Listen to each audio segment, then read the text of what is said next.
So Cognizant is a digital services company operating with 330,000 employees globally, and it leads with the organizational purpose of improving everyday life.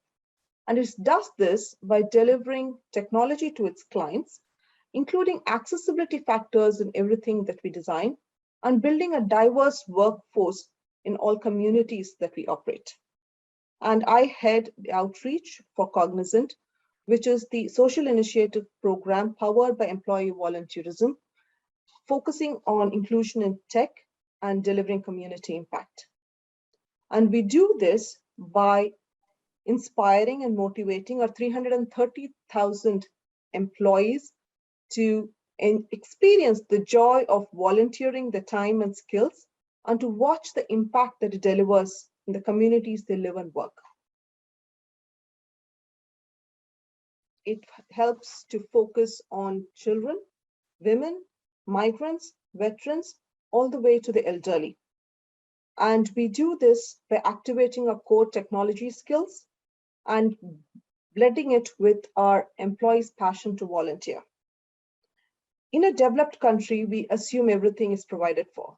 It takes a little more research, a little digging to realize it's not the case. The opportunity gap is huge. How will children aspire for something that they're not even aware of? And that is the gap that we want to fill. Because there is a risk that there is this huge demography of people who will get left behind if we do not provide these skills on time. So be it creating awareness on STEM education in children, entrepreneurship skills in women, girls, youngsters, or providing accessibility training for our own employees to create accessible technology, working with persons with disabilities to provide them skills ready for the workplace, or it could even be our associates themselves getting trained on zero-waste lifestyle. We have worked with the elderly through tech clinics to get them enabled on technology, which we realized was so crucial during the COVID period with the risk of isolation and loneliness. So that has been our outreach program in the UK, delivering social impact using digital skills across the spectrum of demography.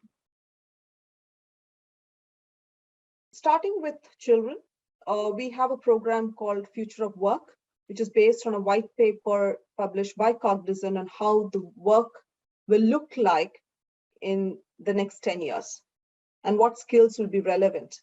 So we have converted that white paper into content relevant to children to excite them, because many feel it's not for them. Tech is about coding. It is, and especially girls feel it's nerdy to do it.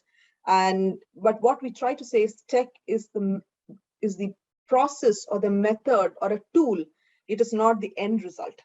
And that's why we do not call it tech careers, we call it tech-enabled careers. And we need to start this journey early on. We also have our entrepreneurship skills, and which is basically a workshop we conduct. And we realized that there were a lot of women, especially migrants, were highly skilled, or they had transferable skills, but they were limited because they didn't have the technical skills to connect with the rest of the world. So we have an entrepreneurship workshop which looks at the technology enablement of entrepreneurship. You have an idea, how do you take it to market using technology? We have also worked with youth from the BME community and provided them Python skills. And we realize it's just not tech skills, right? To get a job, you need a wraparound skill. How do you do your CVs? What kind of interviews? How do you build your self-confidence? What to expect in a workplace? So we provide all of those wraparound skills to go with it. And we have been conducting tech clinics for elderly where our volunteers go sit with them to just help them use the devices, be it a telephone, be it a mobile phone, or be it a laptop, a tablet. Most of them have been given these best devices by the children so they stay connected, but they didn't have the time, or nobody has the time to sit with them to how to actually use it. So they bring brand new devices to workshops saying we don't know how to open it or how to start using it. So we do a lot of that with elderly people through some of the charities. So we also have quite a few programs in terms of pro bono support to charities themselves. We believe if you digitally empower a charity, we are empowering them to serve their beneficiaries. be it creation of apps, be it search engine optimization, help upgrade, help them with consulting skills. And we also provide actual digital training for many charities, which is ongoing. It could be as simple as data analysis using a Microsoft Excel. And because most charities work with tons of Excel sheets and Word documents, that how do you know the power of Excel? So we conduct regular workshops on those. So those are some of our offerings, which is quite widespread across inclusion and tech, from charities to individual beneficiaries. Simple terms, when I think personally of my parents, it is not to be left behind. So everyone it's a big journey forward, be it work, be it the world of living. Tech is going to be an influencer, even if it's not the enabler for many. It may not be a tech career, but we have heard of women who lost jobs as secretaries because they didn't know how to do file online, on a laptop, they don't know how to file their documents. So it is not a core skill, but it will always be an enabler. And we don't want people to be left behind. And tech doesn't sustain on its own. So we can provide a lot of digital skills to kids. And it's a very stark example in India that we can provide scholarship to lots of students who go into engineering colleges and do technology. But the percentage that actually get a job is very low because they don't have the communication skills. They don't know how to apply for a job. They don't know how to appear for an interview. They don't know how to write a CV. So it is an inclusion in tech is not just providing tech skills, but providing the mentorship, providing the inspiration, providing the aspiration, so people can actually adopt and embrace the change that the world is going through. And COVID is a stark reminder.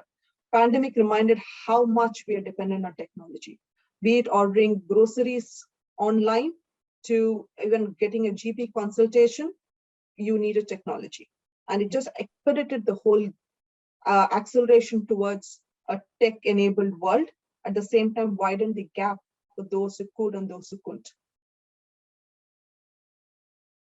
If you don't have it, the possibility is much lower of you getting employed.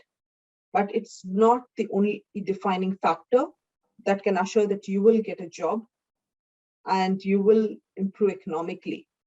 Definitely, in some of the markets that we operate, especially India, tech has been the biggest social mobility factor. We have had first generation graduates coming out, first generation white collared employees, and it was all because of tech, because it is non-hierarchical, least nepotism. If you have this qualification, if you have the skill, there is a market to hire.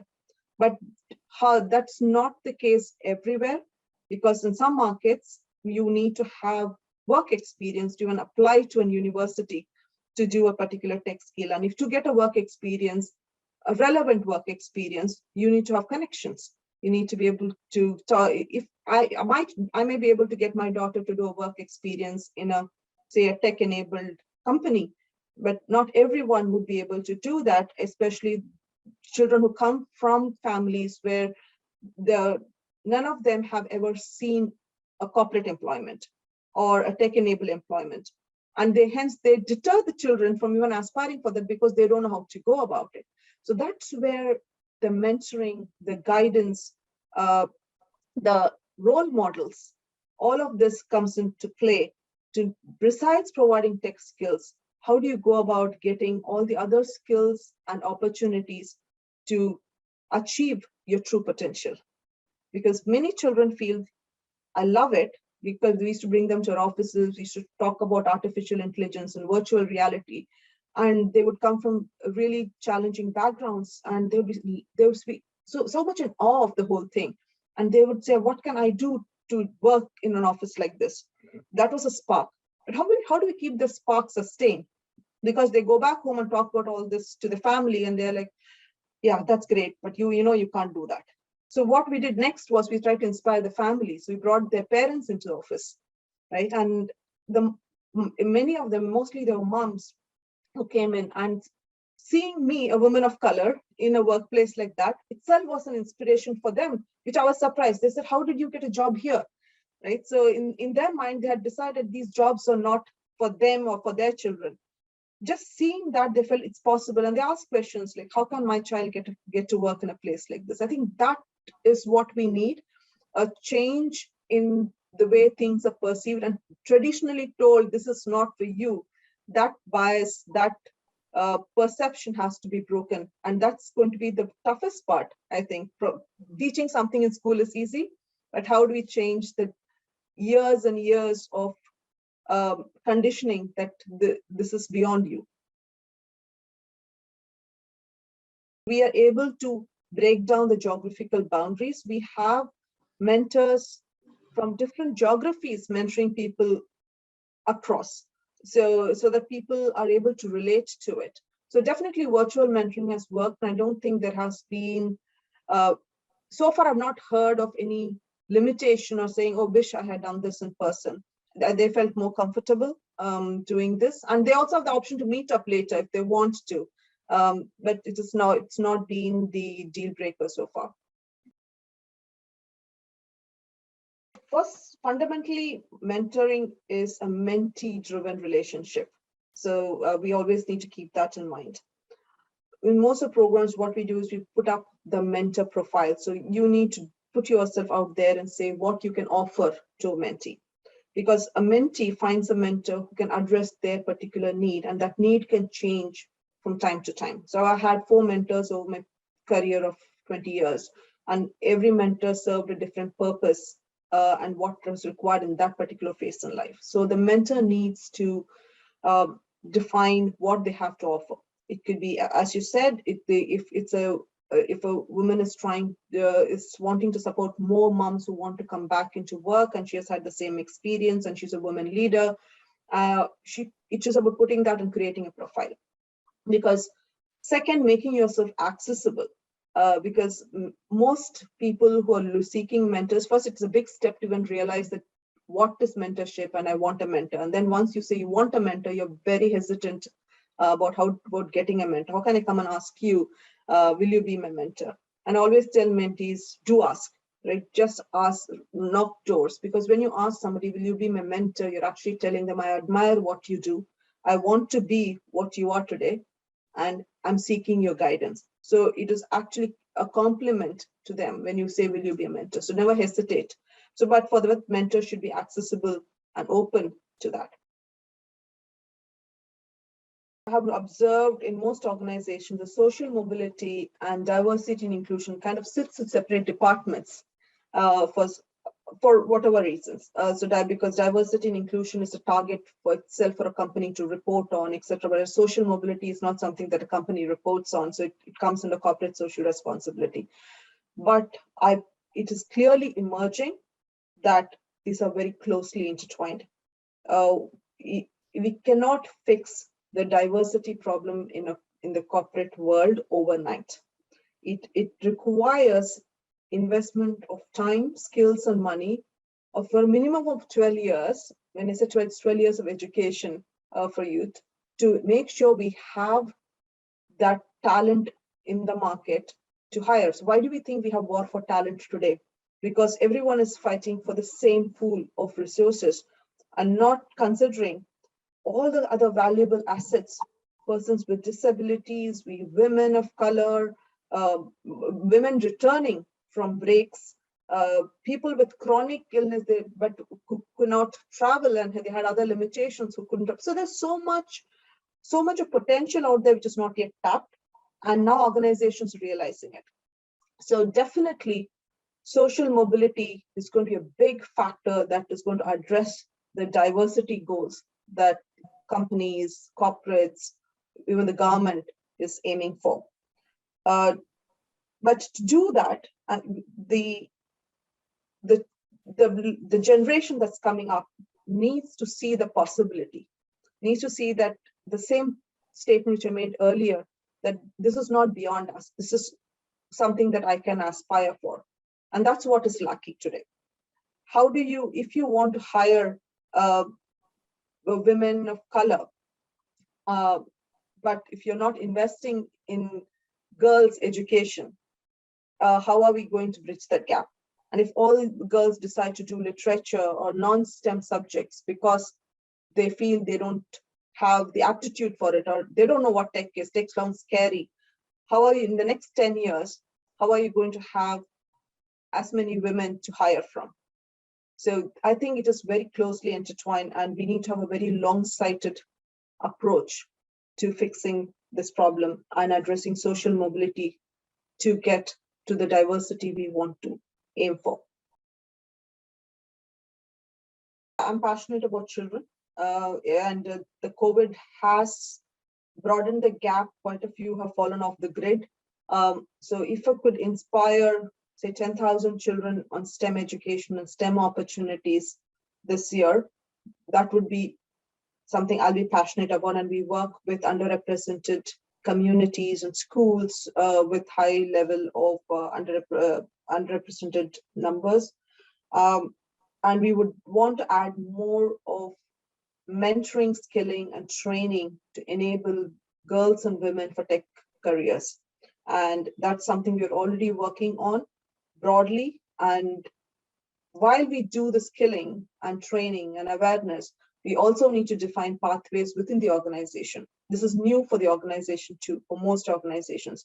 Everyone wants to do the right thing, but we don't have the mechanism to do it easily. If I need to hire a person with disability, yes, we have accessibility, all of the criteria addressed, but how do we ensure retention? How do they feel part of the team? How do we bring the inclusiveness once we have hired them? So those are a lot of aspects that organizations are still grappling with. So alongside, I'm working with multiple teams to make that pathway easier, that those we are able to hire, one, we are able to hire them effectively. We call it impact hiring. And we are also able to retain them and make them feel part of the team and help them grow within the organization. So those are two pathways that for me will matter a lot in terms of building inclusion in the upcoming years.